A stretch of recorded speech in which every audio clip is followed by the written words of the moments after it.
స్థుతికి పాత్రమైన దేవ, నీకే వేలాది స్థుతులు స్తోత్రాలు తెలుస్తున్నాం. ఈ సాయంకాల సమయంలో నీ పాదాల దగ్గర చేరి తండ్రి నాయన మీ యొక్క తిరువ మరణాన్ని జ్ఞాపకం చేసుకుంటూ పాటలు పాడి స్థుతించడానికి, మహిమ కలిగిన ప్రభావ నీ వాక్యాన్ని నేర్చుకోవడానికి మీరు మాకు ఇచ్చినటువంటి తరుణం కొరకు మీకు స్థుతులు చెల్లిస్తున్నాం. దయగలిగిన ప్రభావ వాక్య భాగంలో నుంచి మీరు మాతో మాట్లాడండి, మేము పొందండి. యేసు నామములో పొందుతున్నాం తండ్రి. హల్లెలూయా, హల్లెలూయా, హల్లెలూయా, హల్లెలూయా. కొద్ది దినాలుగా ప్రభు అయినటువంటి యేసుక్రీస్తు వారి యొక్క శిలువ శ్రమలను జ్ఞాపకం చేసుకుంటూ వాక్యాన్ని నేర్చుకుంటూ ప్రార్థన చేస్తున్నాం. ఒక్కొక్కరి జీవితంలో ఇలా ఎన్ని సంవత్సరాల నుంచి చేస్తున్నాము? మనకు తెలిసిన దగ్గర నుంచి, క్రీస్తుని అంగీకరించిన దగ్గర నుంచి చేస్తూనే ఉన్నాం. ప్రభు అయినటువంటి యేసుక్రీస్తు వారు ఈ లోకంలో మనకి ఏమి మిగిల్చి వెళ్ళాడు, ఏమి నేర్చుకోవడానికి ఆయన మనకి నేర్పించి వెళ్ళారు అనేటటువంటి విషయాలను జ్ఞాపకం చేసుకున్నాం. గత వారసారి నేను మాట్లాడినప్పుడు మరణ గురించి తాను ఏం చెప్పాడు, ఆయన లేని ఈ దినాలలో మనం ఏమి నేర్చుకోవాలో అనేది మనం ధ్యానం చేసాం. ఈరోజు ఆయన జీవితం గురించి మరొక విషయాన్ని మనం ఆలోచన చేద్దాం. యేసు ప్రభు శిలువ మీద చనిపోయాడు, నా కోసం చనిపోయాడు, పాపాల కోసం చనిపోయాడు అనుకుంటూ 10 సార్లు చెప్పుకుంటే వచ్చిన ఉపయోగం ఏమీ లేదు. ఎవరినైనా మనం జ్ఞాపకం చేసుకుంటున్నప్పుడు వారిలో ఉన్నటువంటి మంచి గుణాలని, వారు మిగిల్చబడినటువంటి ఉన్నతమైన ఆశయాలను మనం అలవర్చుకోవడం, ఆ ప్రకారం నడవడం మనకి ఎంతైనా మంచిది. ప్రభు యేసుక్రీస్తు వారు ఏమి మిగిల్చి వెళ్ళారో ఈ రోజు మనం నేర్చుకున్నాం. యోహాను సువార్త 3వ అధ్యాయం 1-2 వచనాలు. యూదుల అధికారి అయిన నికోదేమును పరిసయ్యుడొకడుండెను. అతడు రాత్రి ఆయన యొద్దకు వచ్చి, బోధకుడా, నీవు దేవుని యొద్ద నుండి వచ్చి బోధకుడు అని వచ్చిన బోధకుడు అని మేము ఎరుగుదుము. దేవుడు అతనికి తోడై ఉండెను గాని నీవు ఉంటేనే గాని నీవు చేసిన సూచక్రియలను ఎవరు చేయలేరని ఆయనతో చెప్పాను. ప్రభు అయినటువంటి యేసుక్రీస్తు వారు సజీవులుగా ఉన్నటువంటి దినాలలో ఒక వ్యక్తి రహస్యంగా ఆయన దగ్గరికి వచ్చారు. అతను ఎవరు? నికోదేము. అతని యొక్క ఆత్మీయ ఉద్యోగము లేకపోతే ఆయన చేస్తున్న పని ఏంటి అంటే, ఆయన ఏమనుంది అక్కడ చూడండి, యూదులకు అధికారి, ఇంకా పరిసయ్యులు. పరిసయ్యులు అంటే గొప్ప ఆచార వ్యవహారాలు పాటించేటటువంటి వాడు అనమాట. నిష్ట ఎక్కువ వాడికి.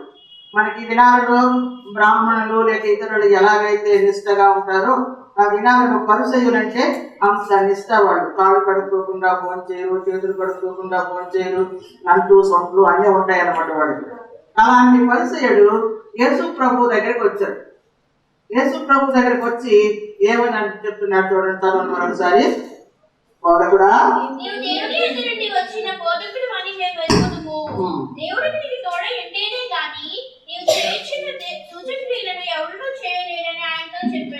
ఆయన మెచ్చుకుంటున్నాడు ఇక్కడ. బోధకుడా, యేసు ప్రభువా, నువ్వు చాలా గొప్పవాడివి, నువ్వు దేవుడితో సహవాసం ఉన్నటువంటి వాడివి, నువ్వు చేస్తున్న సూచక క్రియలు ఉన్నాయే, అద్భుత కార్యాలు ఉన్నాయే, దేవుని దగ్గర నుంచి వచ్చినోడు తప్పితే మరి ఎవరు కూడా పొగుడుతున్నాడు. ఏం చేస్తున్నాడు? మనల్ని ఎవరైనా మెచ్చుకుంటే మనం ఏమవుతాము? ఉప్పు తప్పిపోయిపోతాం, భుజాలు ప్రజాలు అయిపోతాయి. ఏమండి? ఎందుకు వెళ్ళామో మర్చిపోతాం, ఏం చెప్పాలని వెళ్ళామో మర్చిపోతాం. మెచ్చుకుంటా ఉంటే అలా వింటూ ఉంటాము, మైమర్చిపోతాము. మన యొక్క ఆశయాన్ని లేక అక్కడికి ఎందుకు వెళ్ళామో, ఏం చెప్పాలనుకుని వెళ్ళామో ఆ విషయాలన్నీ కూడా మర్చిపోయి జీవితాన్ని కొనసాగిస్తూ ఉంటాం. ఏముంటే చాలు మనకి, ఏముంటే చాలు, మెప్పులుంటే చాలు. మనుషులు మెచ్చుకోవాలని ఈ దినాలలో మనుషులు చాలా ఆశపడుతూ ఉంటారు. మనకేం కావాలి? నువ్వెంత మంచిదానివి, నువ్వెంత మంచివాడివి, నువ్వు మంచివాడు కాబట్టి ఇలాంటి పనులు చేస్తున్నావు, నువ్వు మంచిదానివి కాబట్టి ఇంటి సహాయాలు చేస్తున్నావు, నీకు లాంటి వాళ్ళు ఎవరు లేరు అంటే మనకి ఇంకా ఆకాశం భూమి తలకిందులైపోతున్నట్టు ఉంటుంది. యేసు ప్రభువు శరీరధారిగా మానవుడిగా వచ్చాడు కానీ ఆయనకు మానవ స్వభావం లేదు. ఆయన దైవత్వం కలిగినటువంటి వాడు కనుక అలాంటి వాటికి లొంగేటటువంటి వాడు కాదు. హల్లెలూయా, హల్లెలూయా. ఆయన ఈ లోకంలోకి ఎందుకు వచ్చాడో ఆయనకు తెలుసు. ఎందుకు వచ్చాడు? పాపులను వెనక్కి రక్షించడానికి వచ్చాడు. ఆయన పుట్టినప్పుడు దేవదూతలు ఏమని చెప్పాయో పుట్టినప్పుడు నీకు ఒక కుమారుడు పుడతాడు, మత్తయి సువార్తలో అంతలేదు, తన ప్రజలను వారి పాపముల నుండి ఆయనే రక్షకుడిగా వచ్చాడు. రక్షింపబడడానికి మనుషుడు ఏం చేయాలో అది బోధించడానికి వచ్చాడు. దేవలోకం యొక్క ప్రవేశానికి కావలసినటువంటి అర్హతలు మనకు నేర్పించడానికి వచ్చాడు. కానీ మనంతా చేత పొగడించుకుని గొప్ప అయిపోయి తన కర్తవ్యాన్ని మర్చిపోవాలని ఆయన ఇక్కడికి రాలేదు. కాబట్టి వెంటనే ఏమంటున్నాడంటే, అందుకు యేసు అతనితో ఒకడు కొత్తగా జన్మించితేనే గాని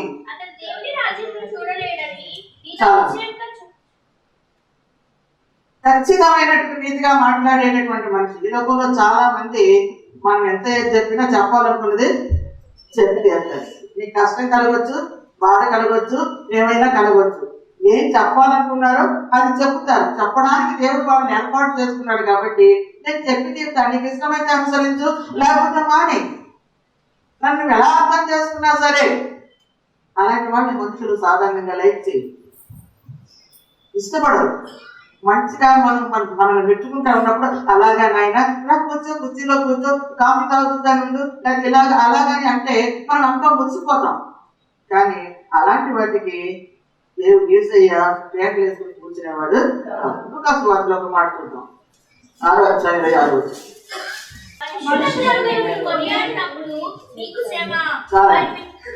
యేసు ప్రభు ఏం చెప్తున్నాడు? ఎవరిని మెచ్చుకుంటే గుడ్డాలు గజాలు చేసుకోకండి. మన కర్తవ్యాన్ని మర్చిపోతాం. మెచ్చుకోగానే ఏం చేస్తాము, మనం ఏం చెయ్యాలో, ఎందుకు వచ్చామో, మన జీవిత విధానం ఏంటో మర్చిపోయి వాళ్ళకి ఇష్టమైనట్టు నడుస్తాం అన్నమాట. కాబట్టి చెప్తున్నాడు, మనుషులందరూ మిమ్మల్ని మెచ్చుకుంటే శ్రమ. మెచ్చుకోవాలని చెయ్యొద్దు, దేవుడు మెచ్చుకోవాలని చెయ్యాలి. దేవుడు మెచ్చుకునే నరుడు ధన్యుడు, మంచివాడు, పరలోక రాజ్యంలో అతనికి చోటు ఉంటుంది. కాబట్టి యేసు ప్రభు అలాంటి వాటికి లొంగేవాడు కాదు. కాబట్టి ఏమంటున్నాడు, చాలు నీకోదేమో నీ పొగడ్తలు నాకు ఇంకా చాలు, చాలా పొగిడావు నన్ను, చాలా సంతోషం. అయితే నీకు ఒకటి చెప్పాలని వచ్చాను నేను. లేక నువ్వు నా దగ్గరికి వచ్చావు కదా, నీకు ఒకటి చెప్పాలని నేను ప్రేరేపించబడుతున్నాను. ప్రతి తాత్మ దేవుడు, నా తండ్రి అయిన దేవుడు ఏం చెప్పమన్నాడు అది చెప్తాను ఒకసారి నేను అన్నాడు.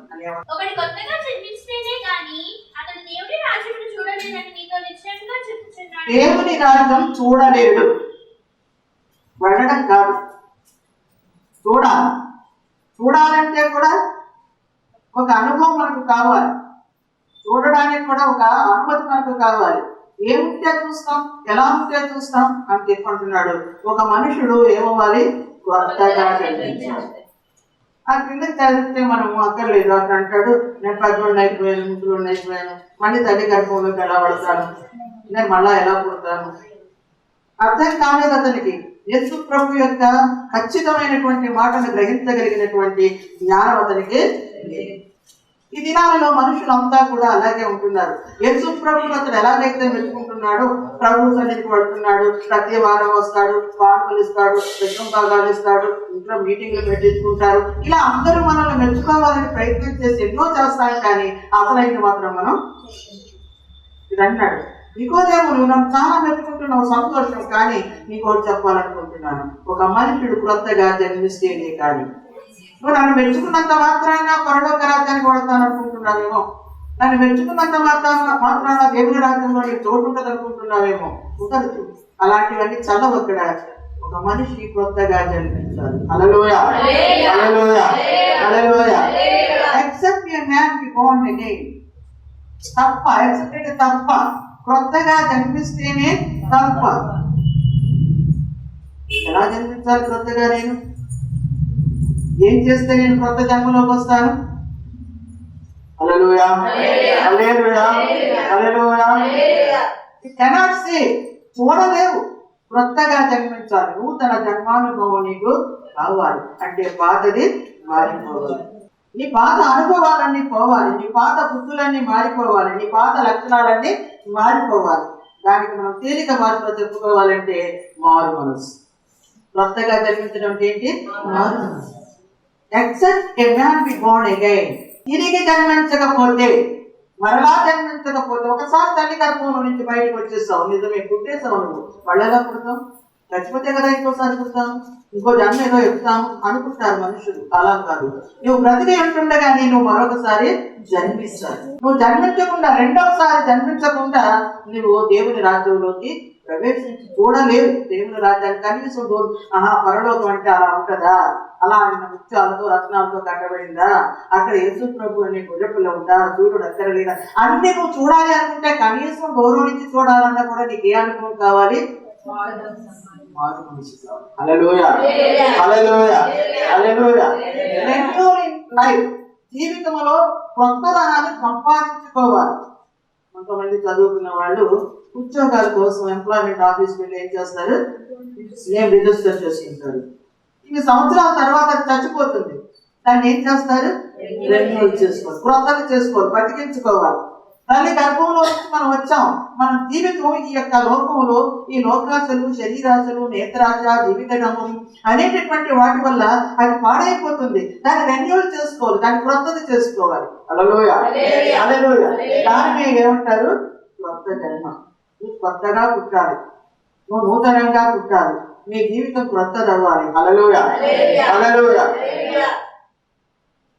కాబట్టి ప్రభు అయినటువంటి యేసుక్రీస్తు వారి గురించి మారు మనసుల గురించి చెప్తున్నప్పుడు ఎలా వస్తుంది మారు మనసు? అసలు ఆయన బోధలో ఉన్నటువంటి మొదటి మాట ఏంటి? మత్తయి సువార్త 4:17. అప్పటి నుండి యేసు పరలోక రాజ్యం సమీపించి ఉన్నది కనుక మారు మనసు పొందురని చెప్పుచూ ప్రకటన మొదలు పెట్టాను. ప్రభు అయినటువంటి యేసుక్రీస్తు వారు అపవాది చేత శోధన గురించి మనం విన్నాం, నేర్చుకున్నాం. 40 దినాలు ఆయన ఉపవాసం నుండి అపవాది చేత శోధింపబడిన తర్వాత 3.5 సంవత్సరాలు సువార్త సేవకు ప్రారంభం పెట్టారు. ఆయన సువార్త సేవలో అసలు మాట ఏంటి? మొదటి మాట ఏంటి? దేనికి ఆయన ప్రాధాన్యత ఇచ్చారు? ఏ మాటల గురించి ఎక్కువ సార్లు చెప్పారంటే మారు మనసు పొందాలి. ఎందుకు పొందాలి? మారు మనసు ఎందుకు పొందాలి? నాకు ఒక సిఎస్ఐ పాస్టర్ గారు తెలుసు. నేను చిన్నదాన్నప్పుడు 7th క్లాస్ ఏదో చదువుతున్నాను నేను. ఆ పాస్టర్ గారు ఉన్నటువంటి ఊర్లో మరో పెంటుకోసుకోవాలంటే ఆవిడకి నచ్చేది కాదు. ఏమంటే నేను 7వ క్లాస్ చదువుతున్నటువంటి సంవత్సరాలకి ఎంత బ్యాక్ వెళ్ళిపోవాలి. కొత్తగా పెంటుకోస్తు వాళ్ళు అక్కడక్కడ చిన్న సంఘాలు స్థాపించుకుంటున్నారు. వాళ్ళు మారు మనసు గురించి చెప్తున్నారట. ఒక విశ్వాసి అక్కడికి వెళ్ళి నా ఈవేళ సంఘ విశ్వాసి పాస్టర్ గారు చెప్తున్నారు, అయ్యగారండి ఏంటంటే మారు మనసు అంట మారు మనువులాగా, మారు మనసు అంట మారు మనువులాగా రెండవ గురించి చెప్తున్నాడండి అతను. అంటే మారు మనసుని గురించినటువంటి ఆలోచన ఈ దినాలలో మనుషులకి. మారు మనసు పొందండి, దేవుని రాజ్యం సమీపంగా ఉంది. దేవుని రాజ్యం వచ్చేస్తుంది. మనం అంతా చెప్పుకుంటాం, యేసు ప్రభు వచ్చేస్తున్నాడు, రాకడ గుర్తులు ఇవన్నీ జరిగిపోతా ఉన్నాయి. అదిగో మన జీవన్ బాబు గారు చెప్పారు, అయ్యగారు చెప్పారు, 666 ముద్ర వచ్చేసిందట, లేకపోతే ఇంకేదో జరిగిపోతుందట. యేసు ప్రభు వచ్చేసి గుర్తులన్నీ జరిగిపోతున్నాయి. మంచిది. నువ్వేం చెయ్యాలి? నీ జీవితం ఏం చేసుకోవాలి? ఎప్పటిలాగా నీ జీవితం ఉంటే నీకు పరలోక రాజ్యంలో చోటు కాదు, చూడడానికి కూడా అవకాశం. రెన్యూవల్ చేసుకోవాలి మన నీతిని, మన యొక్క నిజాయితీని, మన బ్రతుకు విధానాన్ని కూడా మనం ఏం చేసుకోవాలి? కొత్తది చేసుకోవాలి. మారు మనసు పొందాలి. మా చిన్నప్పుడు పాట ఉండేది, మారు మనసు పొందకున్న పరలోకము, మారు మనసు లేకను మార్చలేదు ప్రజలను. మారు మనసు లేకుండా మన జీవితాలతో మరొక ఆత్మను సంపాదించాలంటే మన సాధ్యం కాదు. కాబట్టి ఏం చేయాలి? మారు మనసు పొందండి. కోరి నూతనాత్మనుందుడి, వేసారి ఆత్మలను రక్షించుడి. క్రైస్తవులారా క్రైస్తవులారా క్రైస్తవులారా, కోరి నూతనాత్మను పొందండి, మారు మనసు పొందండి. మారు మనసు లేని మీ జీవితం ద్వారా ఎవరు కూడా క్రీస్తు దగ్గరికి రాదు. నువ్వు అనవు, నీ తోటి వాళ్ళు మారు మనసు పొందడానికి ఏం కావాలి? మనం చేస్తున్నటువంటి తప్పిదాలన్నింటినీ కూడా దేవుని సన్నిధిలో ఒప్పుకుంటూ మన మనస్సు మార్చుకుని ఒక నూతన జీవితం జీవించాలంటే ఏం కావాలి? పశ్చాత్తాపం కావాలి. హల్లెలూయా, హల్లెలూయా, హల్లెలూయా. పశ్చాత్తాపానికి నాంది ఏంటి అంటే, నేను ఇలా చేస్తాను, నేను అలా చేస్తాను, అయ్యో ఎందుకు ఇలా చేస్తాను, నేను ఎందుకు ఇలాంటి మాటలు మాట్లాడాను, నేను ఎందుకు ఇలా కొట్టాను, నేను ఎందుకు ఇలా దూషించాను అనేటటువంటి ఒక ఆవేదన, ఒక తపన మన మనస్సులో కలిగితే దట్ ఇస్ రిపెంటెన్స్. మారు పొందడానికి నాంది ఏది? పశ్చాత్తాపం. పశ్చాత్తాపం లేనటువంటి క్రైస్తవుడు క్రీస్తు రాజ్యాన్ని అసలు చూడు. మీకు నాకు తప్పులు అందరూ చేస్తారు, మూవన్ అన్నారు. తప్పు చేయడం మానవ స్వభావం. కానీ నేను చేసిన తప్పు ఏంటో నేను తెలుసుకోగలిగితే, దాని గురించి నేను పశ్చాత్తాపడగలిగితే అంతకంటే మంచివాడు మరి ఎవరు కూడా. కనుక ప్రభు అయినటువంటి యేసుక్రీస్తు వారి బోధలోని ముఖ్యాంశం ఏంటంటే repent for the Kingdom of God is at hand. దేవుని రాజ్యం సమీపంగా ఉంది. ఏ అర్ధరాత్రి వచ్చేస్తాడో, ఏ మిట్ట మధ్యాహ్నం వచ్చేస్తాడో, ఏ వేకువజామున వచ్చేస్తాడో. Are you ready? సిద్ధంగా ఉన్నామా? క్రైస్తవులం ఎన్నెన్నో చేస్తూ ఉన్నాం. మన గురించి మనకు చాలా అతిశయం ఉంది. నేను బాగా పాడగలను, నేను బాగా చెప్పగలను, నేను బాగా ఏదో చేయగలను. నాకు చాలా క్వాలిఫికేషన్స్ ఉండొచ్చు దాకా, ఎంతో మంది మంచిది అనే సర్టిఫికెట్ ఉండొచ్చు దాకా. కానీ నా జీవితాన్ని గురించి ఆలోచన నాకు ఉందా? మన జీవితాల గురించి మనం ఆలోచించగలుగుతున్నామా? ఈ బాడీకి కొత్తగా రిపెంటెన్స్ అనేటటువంటిది లేనప్పుడు, పశ్చాత్తాపం అనేటటువంటిది లేనప్పుడు క్రైస్తవ జీవితానికి విలువ లేదు. వారు మనసు పొందాలి. Repentance is the main theme of Bible అని ఉంది నెక్స్ట్ బైబుల్లో. Repentance is the main theme of Bible. ఏం బోధిస్తుంది అంటే నువ్వు పవిత్రుడు అవ్వాలి అంటే మెయిన్ కారణం ఏం చేయాలంటే పశ్చాత్తాపం. నువ్వేదో దేశాలన్నీ తిరిగి రాకల్లా, ఏదో మేము వెనుకలో వెళ్ళిపోతున్నాం కాబట్టి పరిమితులం అయిపోతామని మేము అనుకోవట్లేదు, మీరు అనుకుంటారు. ఏదో తీర్థయాత్రలు, సముద్ర స్నానాలు, ఇంకేదేదో చేసినందువల్ల మనకి పరలోక రాజ్యానికి చోటు ఉంటుందని అనుకోవద్దు. ధరణిలోని జలములెల్ల దేహశుద్ధి కొరకెగా, ధరణిలోని జలములెల్ల దేహశుద్ధి కొరకెగా, సిలువలోని కొరకు యేసు కాచిన రక్తము మాత్రమే హృదయ జ్యోతి నీయగలదు. త్వరగరా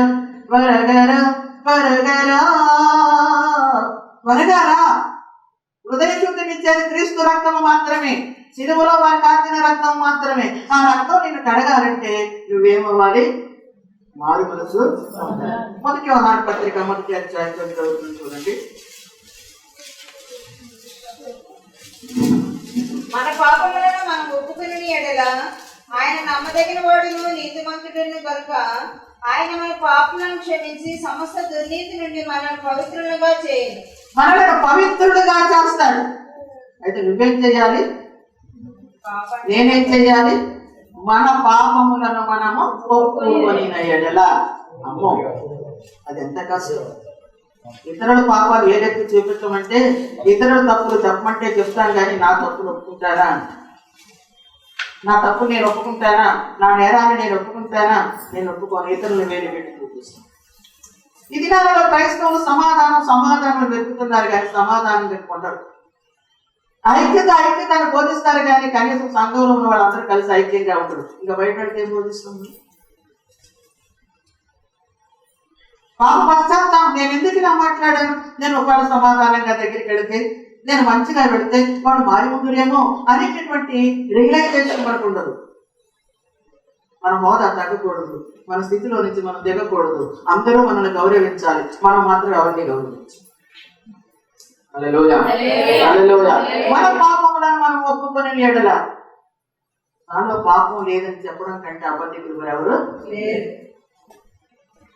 అందరూ ఏదో విధమైనటువంటి యాకోబు పత్రికలు అంటాడు, అందరూ అనేక విషయాలలో తప్పిపోతున్నారు. నా దృష్టికి నేను చాలా మంచిదాన్ని, కానీ ఎన్నిట్లో తప్పిపోతున్నాను అనేది నేను లెక్క వేసుకుంటే కానీ నా జీవితాన్ని సరి చేసుకోవడానికి నాకు అవకాశం. తనను మెచ్చుకుంటున్నటువంటి వ్యక్తి మెచ్చుకోవడంతో ఆగిపోవడం యేసయ్యకి ఇష్టం లేదు. అతను పరలోక రాజ్యంలో చూడాలని అనుకుంటున్నాడు, కానీ అతను ఏం చెయ్యాలో బోధ చేస్తున్నాడు. ఏమని? నువ్వు మారు మనసు పొందు అని అనుకోకుండా ఏమంటున్నాడు? కొత్తగా జన్మి. ఒకడు కొత్తగా జన్మిస్తేనే కానీ పరలోక రాజ్యాన్ని చూడలేదు. హల్లెలూయా, హల్లెలూయా. యోహానుకు రాసినటువంటి పత్రిక 12వ అధ్యాయం 2వ వచనం చూద్దాం. ఉత్తమమును అనుకూలమును సంపూర్ణమైన దేవుని చిత్తమేదో పరీక్షించి తెలుసుకున్నట్లు మీ మనసు మారి నూతన ఒకటి వలన రూపాంతరం పొందుడి. మీ మనస్సు మారి రూపాంతరం చెందిపోవాలి. మన మనస్సులు మారిపోవాలి, మన రూపం మారిపోవాలి. ఇంతవరకు కృపా సంవత్సరమేనా? ఇదివరకు మాట్లాడినట్టు మాట్లాడటం లేదే, ఎంత కరుగ్గా మాట్లాడేది, ఎంత కోపంగా మాట్లాడేది, ఇప్పుడేంటి అంత నిదానంగా మాట్లాడుతుంది అనే సంశయం ఇతరులకు వచ్చేటట్లుగా నా జీవితంలో ఒక మార్పు ఇతరులు చూడాలి. మారానా నాకు నేను అనుకుంటే కాదు, నాలోని మార్పు ఇతరులకి హల్లెలూయా. మీ మనస్సు వారి నూతనం అవ్వండి. Renewal your righteousness. మీ బాండ్ అయితే కొత్తగా జన్మించండి, కొత్త మనస్తత్వాన్ని సంపాదించుకోండి. యేసుక్రీస్తు ఈ లోక మర్యాదను అనుసరించవద్దు. వాళ్ళు అలా ఉన్నారు, వీళ్ళు ఇలా ఉన్నారు, నేను అలా ఉండకపోతే బాగోదు, నేను కూడా అలాగే ఉంటాను అనేటటువంటి ఆలోచన మీరు పెట్టుకోవద్దు. మీ మనస్సు మారా, రూపాంతరం చెందాలి. అప్పుడే మీరు దేవుని రాజ్యానికి వారసులు అవడానికి ఆదేశం చూస్తారు. హల్లెలూయా. దేవుని యొక్క అనుగ్రహం ఈ దినాలలో ఉంది. ఎందుకంటే అందరూ అంతటా మారు మనసు పొందాలని తన రాకను ఆలస్యం చేస్తున్న దేవుడు సంఘాలలో లేక ఆయా మీటింగుల్లో దైవ సేవకుల ద్వారా మారు మనసు పొందమని ప్రేరేపిస్తున్నాడు. ఆయన అనుగ్రహేశ్వరి, ఆయన ప్రేమ, ఆయన కృప, ఆయన వాత్సల్యత మనం మారు మనసు పొందాలని చెప్పి పాస్టర్ గారి ద్వారా మాట్లాడుతుంది, పాస్టర్ గారి ద్వారా మాట్లాడుతుంది. లేకపోతే ఇంకా యువతలకు ఎవరు మనం మీటింగ్ పెట్టుకున్నా వారి ద్వారా మాట్లాడితే మనకు అది నచ్చదు. నా గురించే చెప్పారు, మా గురించే చెప్పారు, ఎంతకంటే బైబిల్లో వాక్యాలేమి లేవా, ఇదే నా వాక్యం అంటే ఎందుకు ఈ చర్చికి రావాలి? హల్లెలూయా, హల్లెలూయా. నీ విషయమై దేవునికి ఉన్నటువంటి ఆ యొక్క తీర్మానాన్ని, ఆ ఉద్దేశాన్ని ధృవీకరిస్తావా? ఎందుకు నీకు ఆ బోధ చేస్తున్నాడు దేవుడు? ఎందుకు నీకు ఈ వారం ఆ వాక్యాన్ని ఇచ్చాడు? నువ్వు పరిశీలన చేసుకో. అర్థంలో చూసుకుని ముఖం సరి చేసుకున్నట్లుగా నీకు విభజింపబడినటువంటి, నీకు బోధింపబడినటువంటి వాక్యంలో నీ అంతరంగ స్వభావాన్ని ఒకసారి చూసుకో. మార్చుకోకుండా ఎవరి మీద దేని మీద ఆయాసపడితే వచ్చేదేమి నీకోదేమో. నిజమే, నేను మంచివాడిని అంటున్నావు, నాకు ఎంత సంతోషం. నేను దేవుడి దగ్గర నుంచి వచ్చానని ఒప్పుకుంటున్నావు, ఎంత సంతోషం. నేను చేసిన కార్యాలు సామాన్యులు ఎవరు చేయలేరంటున్నావు, మంచిదే. కానీ నువ్వు ఒకటి చెయ్యాలి, నన్ను మెచ్చుకుంటే నీకు వచ్చే ఒరిగేదేమి, ఒకరినొకరు పొగుడుకుంటే వచ్చేదేమీ లేదు. మనం అంతా కలిసి దేవుణ్ణి ఒకటాలి, ఆయన స్తుతించాలి, ఆయన ఆరాధించాలి, ఆయన చెప్పినట్టు మనం నడవాలి. హల్లెలూయా. ఈ దినాలలో దేవుని వాక్యం టీవీలలో కానీ, రేడియోలలో కానీ, లేక సంఘాలలో కానీ, లేక సువార్త సభలలో కానీ నిన్ను మారు మనసు పొందమని ప్రేరేపిస్తే కష్టం ఏంటి? నీలో ఉన్న చెడ్డ మనసు గురించి ఒకవేళ దైవజనుడు చెప్తే నీకు కష్టం ఎందుకు? అది నీలో ఉంటే నువ్వేం చెయ్యాలి? మార్చుకో. హల్లెలూయా, హల్లెలూయా. నూతనమైపోవాలి. సపోజ్ నేను పౌలు యొక్క జీవితం చూస్తే దమస్కు గేట్ దగ్గర కొత్తోడు అయిపోయాడు. ఎక్కడండి? ఎక్కడ పడుతున్నాడు? క్రైస్తవులందరినీ హతమార్చడానికి అధికార పత్రం పొంది గుర్రం మీద శరవేగంగా వెళ్ళిపోతున్నాడు. దమస్కు గేట్ దగ్గరికి వెళ్ళాక స్వరం విన్నాడు. అక్కడ మనిషి మారిపోయాడు. ఏమంటున్నాడు? హానికరుడను, దూషకుడను, హింసకుడను.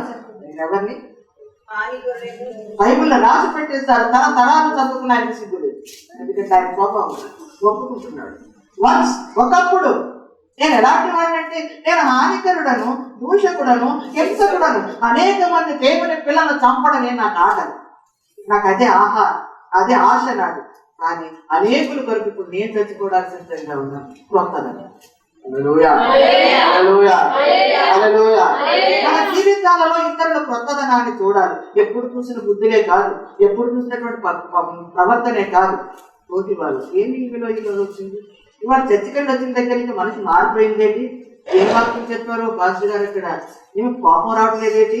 ఏమన్నా కూడా ఏం పట్టించుకోవడం లేదేంటి? నిదానంగా ఉంటుందేంటి? ఏమన్నా ప్రేమిస్తుందేంటి? ఎన్ని వాక్యాలు వింటున్నాం కానీ మనం మార్పు ఏమన్నా ఉందా? మార్పు ఏమన్నా ఉందా? మార్గం లేదు. ఎప్పుడులాగే ఉంటున్నాం, అలాగే తిరుగుతున్నాం. ఇవాళ పడుతున్నాం, వింటున్నాం, అక్కడ వదిలేస్తున్నాం, గురికొస్తున్నాం, మళ్ళీ వచ్చేస్తున్నాం, మళ్ళీ రేపు పడుతున్నాం. నిన్న వచ్చారు, మొన్న వచ్చారు, అంతకుముందు వచ్చారు, ఇవాళ వచ్చారు, అయిపోతుంది వాక్యం ఇక్కడితోనే. మార్పు మనసు మారు మనసు పొందుతున్నామా? క్రీస్తు రాజ్యంలో వెళ్ళాలి. ఎందుకు ఈ బాధలన్నీ? ఎందుకు ఇంటి దగ్గర పనులు లేవా? కష్టపడి వచ్చారు, దూరం నుంచి వచ్చారు, నడుచుకుని వచ్చారు, డబ్బులు ఖర్చు పెట్టుకుని వచ్చారు. ఎందుకు వచ్చారు? ఏం కావాలని మీకు? శిలువ ద్వారా శిలువ శ్రమలను శ్రమించుకుంటే పరలోకానికి అనుకుంటున్నాను. కానీ ఏం చేయాలి? ఏం చెప్తున్నాడు? శిలువను మెచ్చుకుంటే, యేసయ్యను మెచ్చుకుంటే, ఇంకెవరినో మెచ్చుకుంటే ఒరిగిపోయేది ఏమీ లేదు. నీ మనస్సు మారాలి, నీ జీవితం మారాలి. లేకపోతే నీ సేవ, లేకపోతే నీ ప్రార్థనా జీవితం, లేకపోతే నీకున్నటువంటి భక్తి అంతా వ్యర్థమే. హల్లెలూయా, హల్లెలూయా, హల్లెలూయా. నడవడానికి మనం నేర్చుకుంటే విధాన అది మన ఎంతో నేను పట్టించుకుంటాను.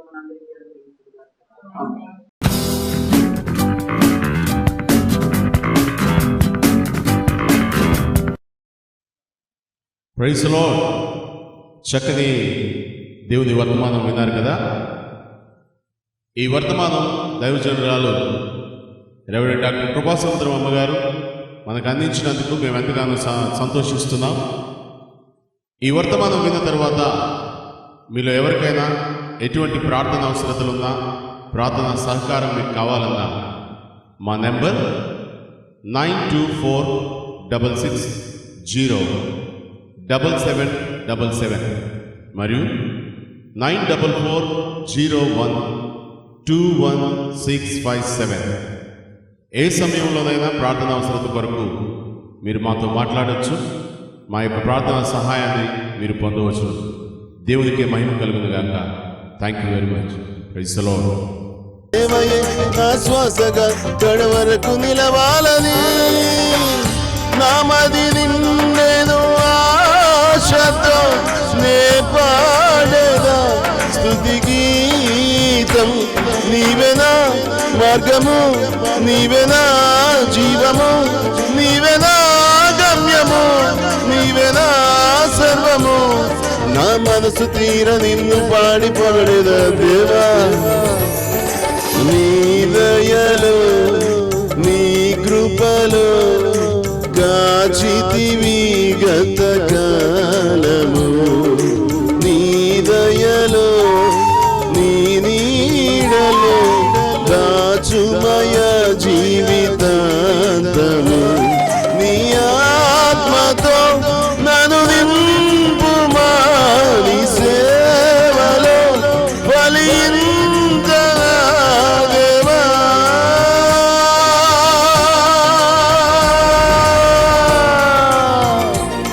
దేవా